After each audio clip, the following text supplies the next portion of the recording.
Hai Sobat Resi, ketemu lagi di Resi Enterprise Channel. Kali ini bareng aku, Lola, di konten terbarunya Resi ini. Mulai hari ini hingga ke depan, Lola bakal nemenin kalian untuk membahas info-info sepak bola yang menarik dan menggelitik di luar lapangan hijau. So, Sobat Resi, inilah Hiperbola, histori perbolaan.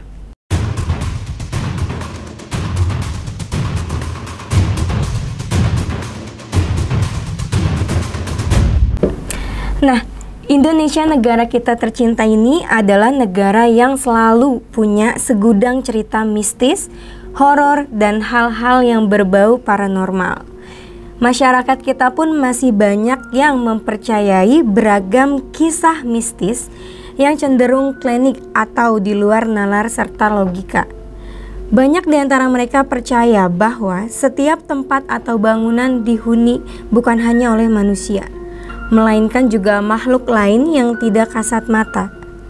Selalu ada saja cerita lokal yang berkaitan dengan penampakan-penampakan hantu, roh, maupun jin yang konon dipercaya berdiam diri di tempat-tempat tertentu.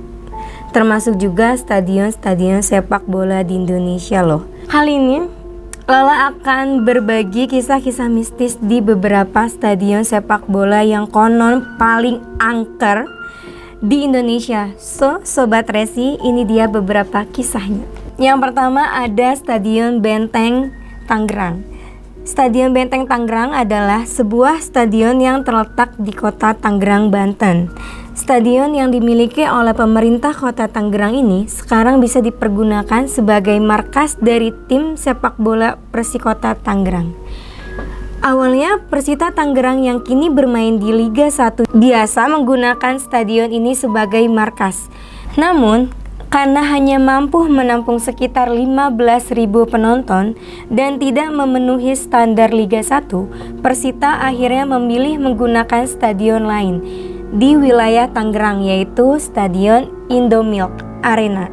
Kini Stadion Benteng telah direnovasi ulang dan hanya menyisakan tribun utama atau VIP. Sementara tribun timur, selatan, dan utara telah dihancurkan. Bisa jadi karena lokasinya yang dekat dengan Taman Makam Pahlawan Taruna, Sukaasih, Stadion Benteng dikenal angker dan rumit. Banyak kesaksian dari warga setempat yang konon sering melihat sosok wanita misterius berkeliaran di sekitar area stadion. Sosok wanita itu sering terlihat berjalan mengelilingi stadion dan beberapa kali menampakkan diri di beberapa titik. Wah, serem juga ya guys. Nah, termasuk di dalam area lapangan dan di ruang ganti pemain. Luar biasa. Yang kedua ada juga Stadion Gelora 10 November Tambaksari, Surabaya. Nah, ini di Surabaya nih guys, buat warga Surabaya.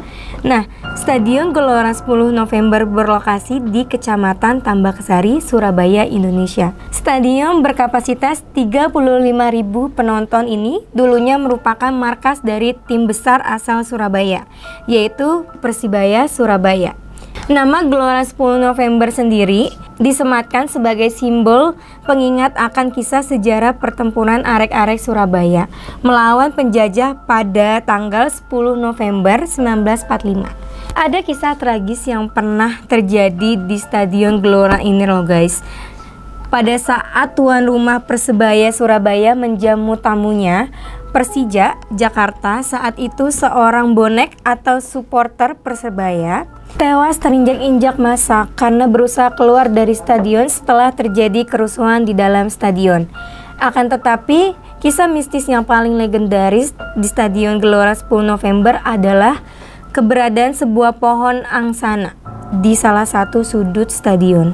Pohon besar yang tumbuh di bagian tribun barat ini dikenal menjadi spot yang angker dan dipercayai dihuni oleh berbagai macam makhluk halus. Pohon ini tumbuh cukup besar sehingga akhirnya merusak beberapa pondasi bangunan tribun. Beberapa kali pihak pengelola stadion berupaya menebangnya untuk keperluan renovasi ulang, tetapi upaya itu tidak pernah berhasil. Konon, setiap orang yang berusaha menebang pohon ini justru terserang penyakit misterius. Selain itu, Beberapa orang yang bertugas menjaga stadion juga sering melihat penampakan di sekitar area tersebut. Wah, serem juga ya guys. Jadi buat kalian hati-hati yang mau main ke stadion, baik melalui mimpi maupun secara langsung loh guys. Jadi seringkali orang yang datang atau yang penjaga di situ sering diganggu guys.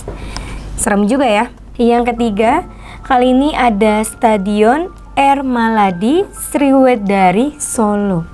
Sebelum Stadion Manahan berdiri dengan megah di kota Solo, Stadion R. Maladi Sriwedari dulunya merupakan markas utama tim Persis Solo.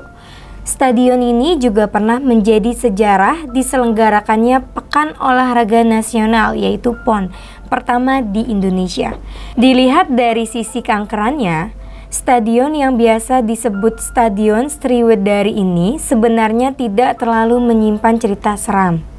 Masyarakat sekitar justru lebih sering membicarakan keangkeran Mes Kadipolo yang letaknya berada persis di sebelah Stadion Sriwedari. Dulunya, Mes Kadipolo difungsikan sebagai tempat tinggal bagi para pemain klub Arseto Solo. Mes Kadipolo menyimpan sejumlah kisah menyeramkan. Sebelum bangunan ini difungsikan sebagai tempat tinggal, dahulu kala Mes Kadipolo merupakan bangunan bekas rumah sakit jiwa yang beroperasi pada masa penjajahan Belanda.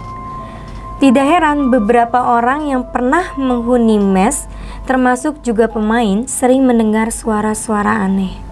Seperti suara perempuan berteriak-teriak atau bunyi roda ranjang pasien yang didorong. Seperti itu. Jadi lumayan serem ya guys. Nah, yang keempat ada juga Stadion Maulana Yusuf, tepatnya di Banten. Stadion Maulana Yusuf ini merupakan stadion kandang dari klub sepak bola Perserang-Serang yang dapat menampung hingga sekitar 15.000 penonton. Hingga saat ini, stadion ini masih berfungsi sebagaimana mestinya dan masih dalam tahap renovasi hingga Desember 2021. Banyak tokoh-tokoh Banten dimakamkan di komplek pemakaman Stadion Maulana Yusuf, seperti Syarif Rudi, salah satu Bupati Bogor. Konon banyak peristiwa kecelakaan yang menimpa pengendara motor tanpa sebab. Serem juga ya guys, terutama jika mereka mengendarai motor dengan ugal-ugalan pada saat melewati komplek pemakaman Stadion Maulana Yusuf. Nah, buat kalian semua kalau lewat komplek itu hati-hati, jangan ugal-ugalan. Ya, pesan buat kalian guys. Nah, ini buat warga Bandung. Nomor 5 ada Stadion Siliwangi Bandung, warga Bandung. Nah, Stadion Siliwangi merupakan saksi bisu kejayaan Persib Bandung pada era 1994 sampai 1995. Stadion milik Kodam Siliwangi ini menyimpan sejumlah cerita horor yang menjadi urban legend bagi masyarakat kota Bandung, khususnya yang bermukim di sekitar wilayah kompleks stadion. Stadion ini juga pernah menjadi saksi wafatnya seorang pemain asing milik klub Pelita Bandung Raya, Sekau Camara, pada tahun 2013 saat menjalani sesi latihan. Namun, penyerang asal Mali ini bukan orang yang pertama kali mengalaminya. Di tahun 90-an, Siliwangi juga pernah memakan korban, yaitu Andi M. Teguh yang merupakan pelatih Petrokimia Putra, meninggal dunia di Stadion Siliwangi akibat serangan jantung. Andi meninggal saat sedang menonton pertandingan dari tribun VIP. Tidak hanya itu, seorang perwira TNI juga kabarnya ada yang meninggal saat sedang tes kesehatan di Siliwangi. Bicara soal penampakan hantu atau makhluk halus, Stadion Siliwangi juga menyimpan sejumlah kisah seram. Salah satunya adalah penampakan hantu perempuan yang konon sering muncul di sekitar area stadion pada tengah malam.